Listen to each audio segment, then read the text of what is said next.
Welcome back to another week of Jaywalking. I am excited to have you here. I've actually had a really cool weekend. Last week was my birthday, just turned 42, which was great. International Women's Day, right? So for me, it was cool. Raised by women. I live with all women, have a female dog. I mean, I'm either God's gift to women or I was supposed to be one. So, man, welcome to my gender reveal. But no, yeah, we're just gonna talk today a little bit about life. I actually had a lot of cool things happening. Like yesterday, my oldest went to the Eagles Autism Foundation's All Abilities Cheer Clinic at the Link.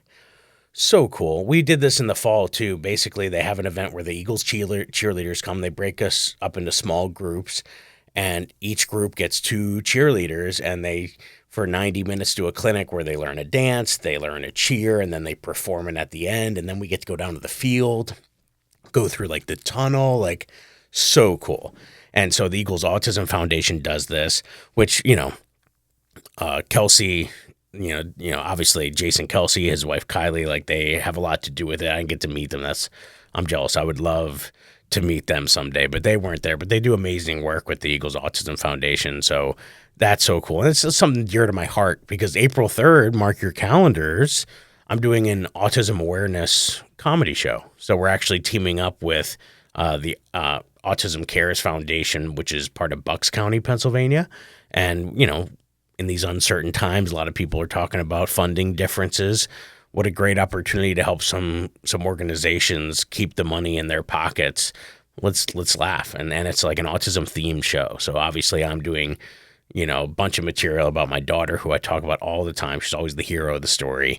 And I have some amazing comedians who have some perspective on autism. We have Ryan Foster, who's hysterical comedian out of Philadelphia, and he has a sibling who's autistic, and he talks about her. I just remember running into him at Mike's, and he has a hysterical joke I love about a water balloon fight that you'll have to come to the show to hear. But it's amazing. And then there's 2 other comics who are on the spectrum that are going to be part of the show as well. So it's awesome. So, if you have someone in your life and, we need to laugh about this. That's what I love doing about it. And so come on out to Soul Joel. So we have tickets on sale right now at souljoels.com. April 3rd, Autism Awareness Foundation. You can actually come and eat at Gatsby's ahead of time. They're doing a 10% of your check will get donated as well to the foundation. So let's do some good. Let's have some fun. Let's laugh and let's normalize neurodivergence, and that's what I loved about getting to see Alicia just cheer. And she loves cheer. And like, that's one of her superpowers, like her ability with pattern recognition. Like she's so good. So that's probably why, like, she can't be near you when you enter a password in, because she can just like log it in. Like her brain is just like one of those like techie guys from any of those movies where they hack the system. I feel like that is her career, like the way she memorizes our passwords and stuff is scary. We have to like hide devices from her because she is so good. But yeah, so it's funny. So we were with the cheerleaders all out, so Daddy didn't have a bad time. I'm like, oh, this will be great. I'll get to go hang out with the Eagles cheerleaders. So no, but it was awesome to see them interact, to just see how all of these kids of all different abilities were just able to. And I coach special needs baseball, which is just my way of saying that I'm better than you. No, I enjoy baseball so much. And actually, I only started doing it because she was involved in it and I loved baseball and we were just showing up. And the whole pitch was parents get to just be parents. Like if you're a parent with a kid with special needs, you don't get to just go to a party. You don't get to go to an activity.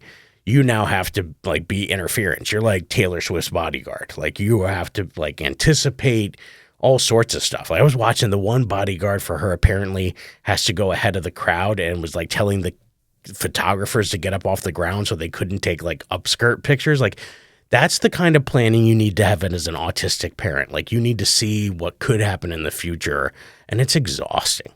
You'll hear me talk about in a future episode how with all that exhaustion, you should hear the trashy TV I watch, and you're going to hear that on a whole other episode. But because we need a break, the fatigue. I mean, I heard a stat, and this is more for the moms, but if you're a mom of a child with autism, then it's something like to the effect of you experience PTSD on the level of like a combat soldier.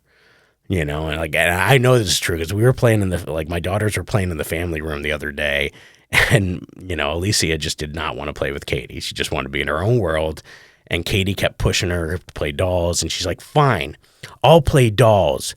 I'm gonna be the peaceful husband. You be the mean woman. And I just saw my wife look at me, and I saw her like snap. It was like reliving her D-Day, and she was going to storm the beaches of Normandy after me.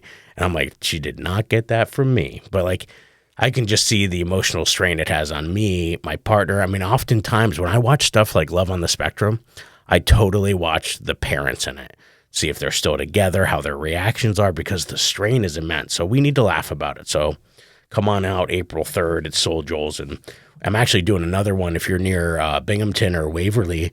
I'm going to be in Waverly, New York on the next Friday, April 11th, and we're doing another autism awareness show. We're going to team up with an organization up near Sarah, Pennsylvania, or Waverly, if you know where that is. We're going to be at a place called The Loom and their Legacy Lounge. So follow me on social media if you want dates on that. That's April 11th up in Waverly. So we got a lot of fun stuff going on. And I'm excited to be back here. I'm hanging out with my producer, Matt, who used to be a former student of mine. Matt, how was your week going? Anything new on the horizon? Staying busy, getting a lot of podcasts done, a lot of editing done. I'm excited. I saw that you're doing was it Therapy with Tell Williams? Yeah, he's a blast. Good guy. I've been on tour with Tell. Tell is amazing. I just think what an energy he has, and I love watching his videos. I love the advocacy. Talk about bringing awareness to a lot of topics. I love to hear that too. And that's sort of what I wanted to talk a little bit about today too, which is the concept of how do I go from teacher by day, comedian by night? How do I go from grading essays by day, to, bombing and trying new jokes at night? I mean, both audiences can be brutal. I'll tell you that right now. A middle school audience, I mean, just as bad, but the hecklers throw fruit snacks. It's a different beast. But I love both of it, and it's such a weird transition for me because I'm not a typical, I talked about this in our first episode, I'm not a typical comedian. I didn't start this when I was 18. I started this when I was 38, 39, and I was already an 18-year teacher at that point. I've been teaching 20 years now, and it's so crazy because people are like, how do you do it? How do you do it? So today I'm going to talk a little bit about how I do it, and I just, listen, we all have the constraints, 7 days, 24 hours. Like, I don't have any magic space-time continuum thing. There's no hot tub time machine in my house, but I'm very intentional about my time. And I've always been that way. Like, my mom's had me in so many activities as a kid that I just know, like, I live my life by Google Calendar. If you could see my Google Calendar, and I'll let Matt see it so he can show you and react to it, but this is what my Google Calendar looks like, right? That's crazy. So what, if you could describe what this looks like now, what does this look like to you? I don't think I see any open space. No, it's just it looks like a crazy paint by numbers scenario is what's going on here. I don't know. There's like 300 cameras. It's amazing in here, but it's madness. And so we have it color coded based on whose schedule it is and what it is. And so my wife and I, and mostly my wife because she's amazing, super organized. And so everything just, when I go to schedule something, you can sort of see in advance if something else is on the calendar, and so the days break up pretty easily.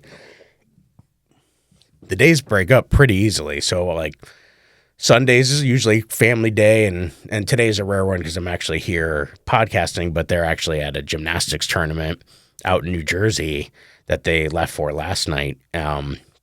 So I didn't get to go with them this time. So sometimes you miss things, right? So like they're doing a gymnastics thing, I'm going to miss it, but normally that's not the case. Normally I'm at their cheer competitions. We just talked about going to the Eagles autism thing yesterday. So, weekends are still always family time.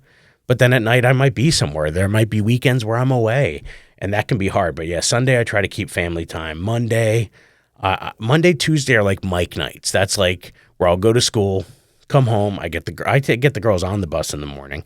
I get the girls off the bus in the afternoon. We take the dog for a walk, do whatever, do their homework. Then they always have an activity, gymnastics, music, Girl Scouts. I mean, 5 out of 7 days a week, they have activities, but they're usually in that 4 to 6 slot. So Amanda and I are running one to volleyball, one here, or I'll take them there and Amanda will relieve me. And then I'm off around 6:37 to wherever the mics are that night.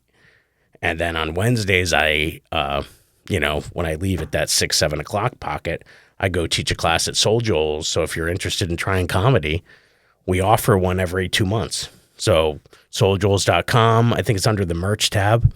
We do, it's a bucket list, or if you're an open micer or you've been doing it a while and just want some feedback, it's been a lot of fun. So it's a 6-week class. You do a show at the end, $250. We're not trying to make millions off of this. We're just trying to, value our time on a Wednesday night and help other people. And it helps me. It makes me better to help make other people better. I mean, that's when I knew I wanted to be a teacher.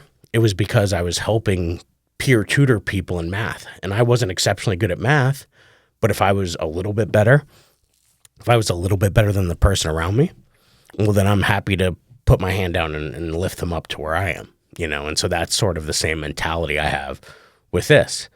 And I think a lot of times when I saw comedy schools, they're usually people that have been doing it a lot longer than me. But have they been a professional teacher for 20 years? Because I have, and so I think the studious nature I had towards comedy helped me. I think that's sort of what was so cool about it, is the skills were transferable. So even though I hadn't been doing comedy for a long time, I've been teaching and standing in front of people for 45 minutes. I've been doing 5 headlining sets a day. Now the curriculum gets in the way of telling jokes, and I'm very serious in the classroom. I'm not a comedian in the classroom. Like, I crack jokes, I break tension. A lot of times I just say crazy stuff every once in a while just to see if they're listening. But my goal is to educate them. My goal is to get them to be proficient. So if it's Spanish and it's an upper level Spanish class, then I'm speaking mostly Spanish. So Latin, obviously speaking in Latin is not one of the requirements. It's not one of the standards. So I get to probably do more of a comedy infusion in my Latin classes than I do. Or if I'm teaching a lower level Spanish class, like this year I'm teaching Spanish 1. So sometimes I get to crack a joke or, do something where, I have fun with it, and I have fun with them, but, I don't want to make them the butt of a joke, just like I don't want to make my daughter the butt of a joke. So it's kind of like nice, clean, fun stuff, and I think it keeps them engaged. And they asked me the other day if I tell jokes about them. And there's always something that happens in the classroom that then I turn into a joke. But I explained to them, like, a lot of times it's usually a fusion of like several things that have happened because you want to create something that's relatable, like cheating. I think about all the times I've ever caught a kid cheating and then I fuse them into like one story. And so, things like that where it's like I'm not trying to pick on them. I had a girl one time, she's like, I don't want to say anything. You're going to make a TikTok about me. And I'm like, you're not that interesting. I'm sorry, but you're just not. I think in general, though, when you add up and compound over time the things kids say, it's hysterical. And I think we've all been a student. If you're a teacher, then you know exactly what they're like. If you're a parent, you know what your kids are like. So I think it's relatable content and it's a lot of fun to talk about. But yeah, it's interesting. And then sometimes I do shows up in New York. So like once a month, I work for American Comedy Institute, and I get to host a show at Gotham every month. And then I have to like get out right after the buses when I'm allowed to leave at 3 and hope to get into the city by 6 for a 7 o'clock show. And that's tough, like, because I've been teaching all week and then I got to hop in my car for like 2.5 hours, fight through traffic, get through the Holland Tunnel, and it's just intense. So it could be so exhausted on a Friday, but at the same time, I'm nowhere near as exhausted as I used to be when I was just like a baseball coach or just a football coach or just a basketball coach, because I was as busy. Like anybody who knows me knows I was always this busy. But instead of like going out and telling jokes, I was on a baseball field hitting fungos, or I was in the booth, helping spot who made the tackle on Friday night so the announcer could call it for the stadium. I'm doing all of these things, announcing graduation. I'm doing all of these extra things. And so now I've just repurposed that. I'm just more intentional with my time, and it can totally be done, and I can still be a dad. I get to put him on the bus in the morning. I get to get him off of the bus in the afternoon. We get to do an activity together right after that.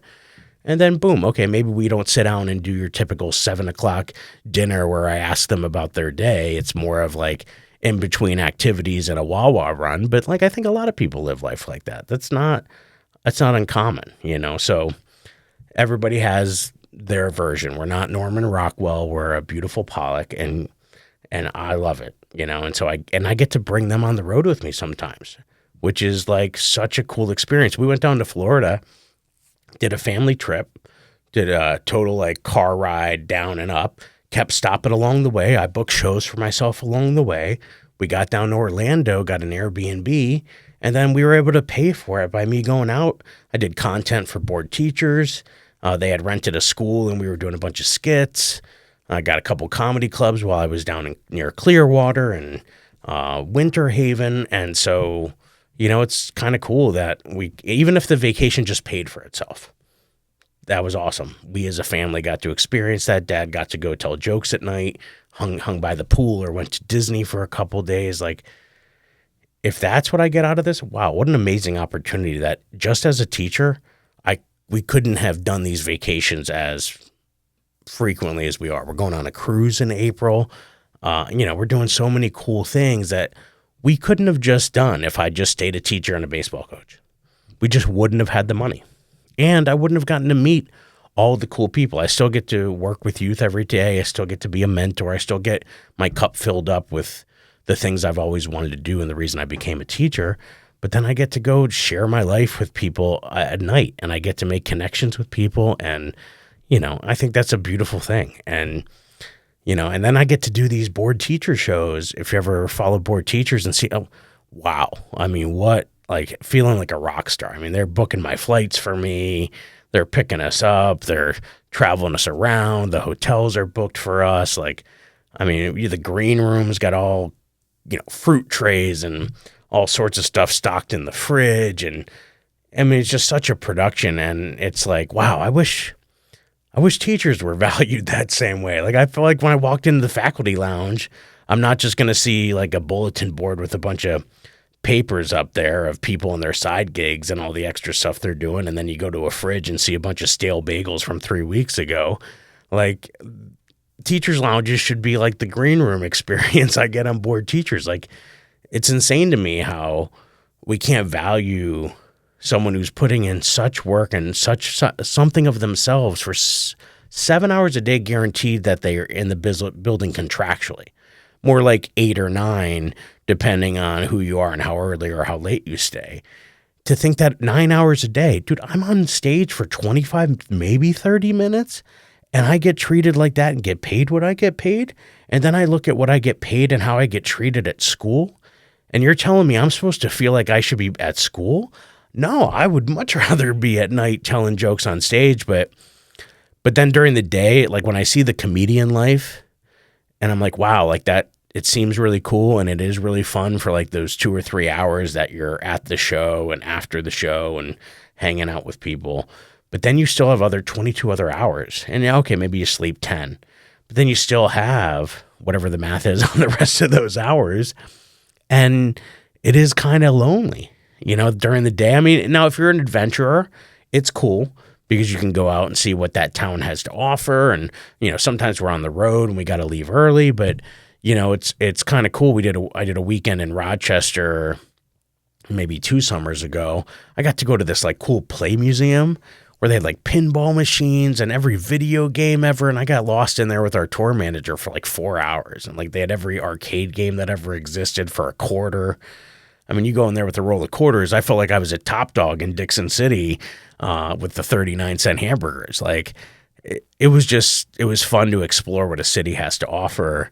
And so that was cool. But the whole time I was there, I was like, oh, my daughters would have loved this because they didn't come with me on that one because it was with the board teachers and we were, you know, moving around a lot. But I love the aspect of that. I would love as my kids get older if like, oh, like, and you know, kids often don't want to hang out with their parents, but I'm like, hey, daddy's doing a weekend in Vegas and you're 24 years old. I'm pretty sure they're going to want to come. Or if I do cruise ships, that's my goal. I would love to, you know, get on with a cruise ship company and do comedy. I'm going on one with the family in April. I hope they love it because if they love it, then maybe I can work that into my contract where I can bring the family along And that would be killer, because I personally love cruises. I talked about that last episode where I met all those Panamanian girls on a cruise, and that, I love the concept of a cruise. Everybody's super social. Like, for me, that's great. I just love being social with people. So I don't know, but we've done a lot of cool trips with the girls. Last spring break, I did a show out in Zanies in Chicago with Tom Feline, the angry gym teacher. Follow him. He's awesome. He's got great content he puts out like every day. But I featured for him at Zanies, and that was awesome. So we made a trip of it. Drove out there, did some shows in like Michigan along the way, did some other shows in Chicago.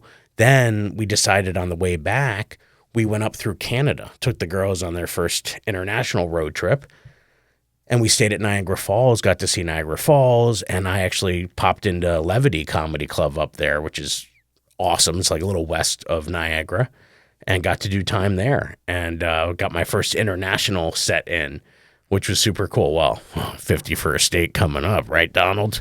But, it was cool to kind of experience. That's what I went into the show. I was like, you guys are so nice in Canada. And that's basically their rap. They're like super nice. I'm from Philly, like I've been here for like 20 hours and not one person has told me to go F myself, So I was like, you guys are the nicest people I've ever met.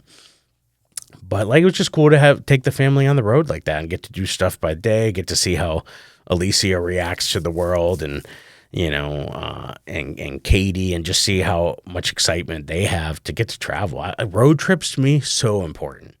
I remember growing up playing like Mad Libs or, doing all sorts of games, car bingo, I Spy, all of that stuff. So like, there's something about that I love passing on. And if they can, hey, one day I hope to have my own private jet. Don't get me wrong. But in the time being, the Prius does the job. Okay. The Prius I just saw 172,000 miles on my Prius, and I've had it it's mine now. I actually got the title in the mail. So I've probably had it about 6 years now.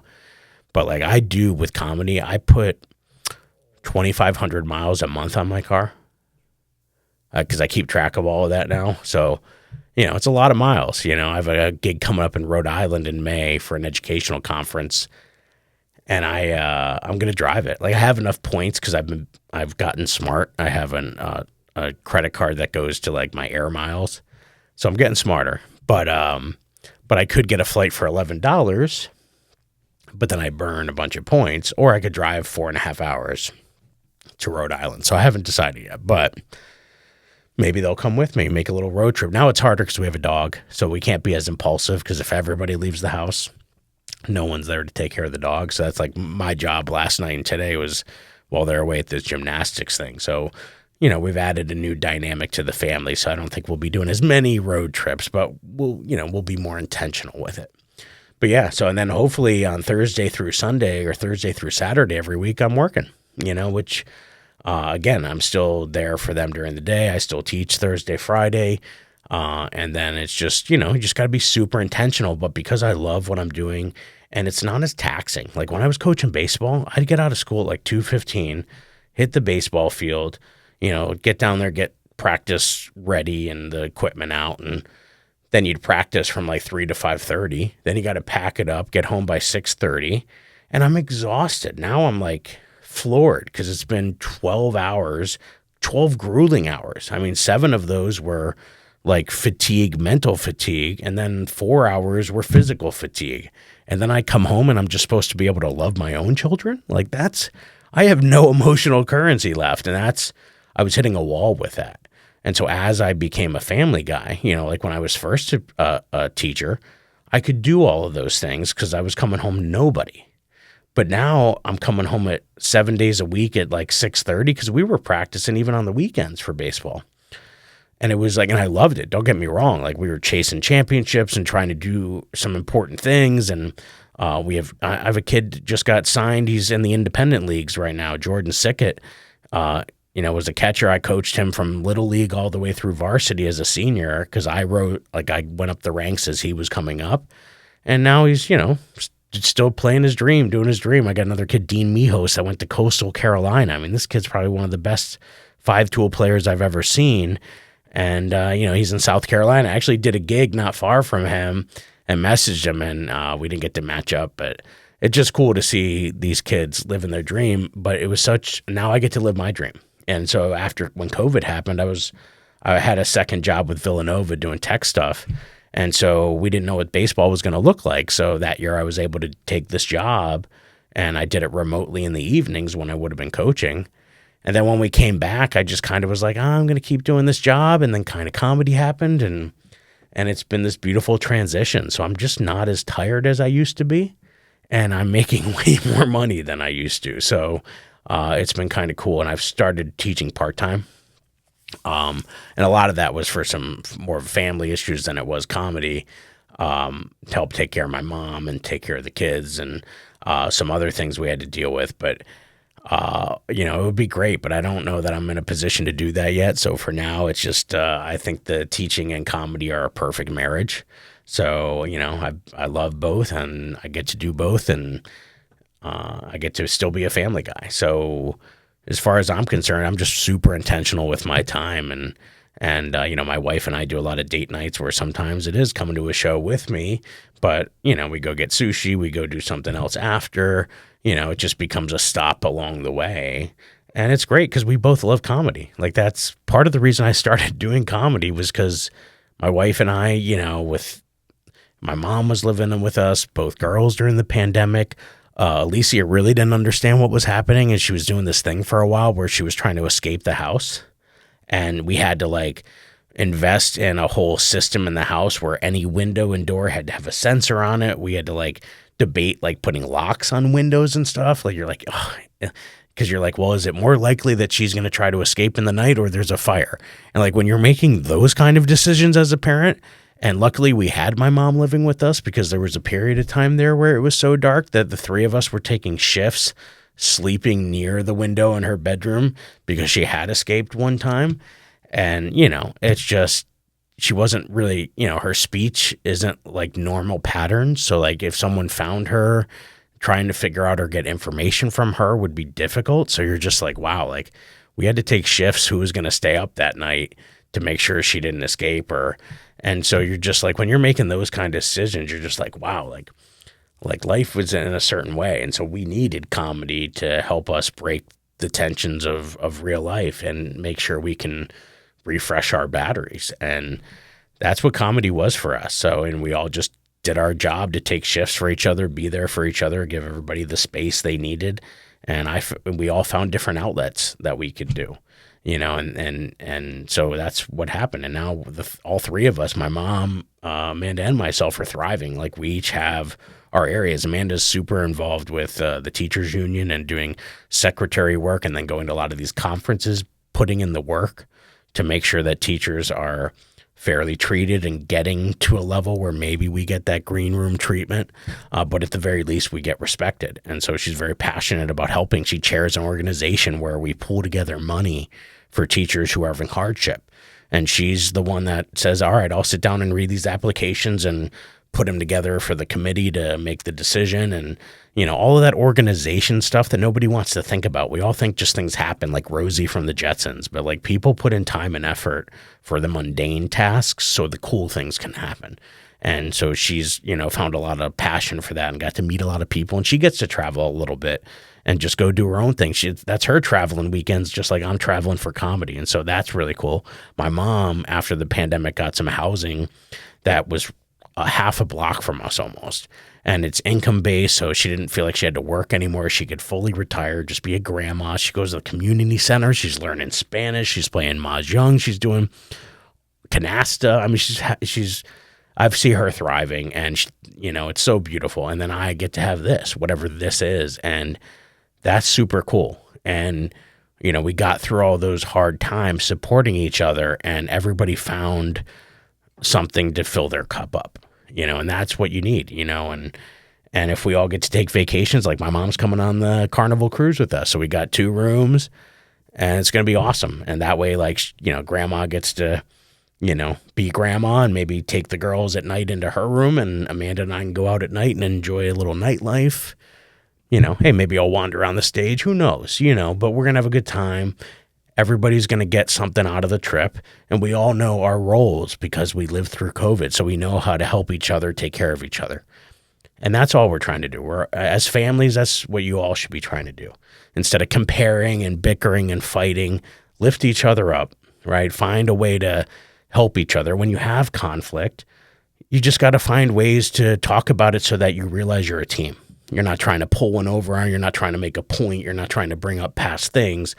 We all just got to help each other. I think when we as a family figured that out, how to give each other space, how to give each other places to grow and find our passions, so right now I think we're living that. Like when people ask me how things are going, I'm like, they could not be going better. It would be impossible for things. I mean, okay, they could go better. I could have that jet instead of driving in a Prius.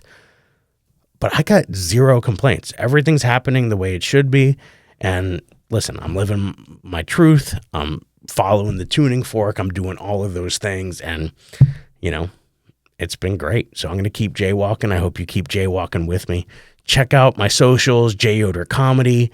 Come to a show. I got that April 3rd at Soul Joe's. I got the April 11th at the Legacy Lounge up in Waverly.